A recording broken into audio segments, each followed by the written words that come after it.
Part 1 లో మన పంచాయతీకి 2 నుంచి 3 కోట్లు వస్తుందని చెప్పాను కదా.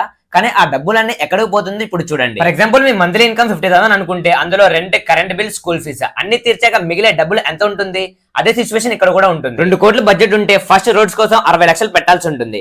కానీ రియాలిటీ ఏంటంటే 10 కిలోమీటర్ల రోడ్డు వేసి 80 లక్షలు అయిపోతుంది. అండర్ బడ్జెట్ డ్రింకింగ్ వాటర్ కోసం 50 లాక్స్ సెట్ చేసి ఉంటారు. కానీ borewells, Motors, pipe lines, repairs అన్నిటికీ కలిపి ఇంకా ఎక్కువ కావాలి. స్ట్రీట్ లైట్స్ కి 30 లక్షలు అన్నారు. బట్ కరెంట్ బిల్స్ కి మాత్రం మంత్లీ 50,000.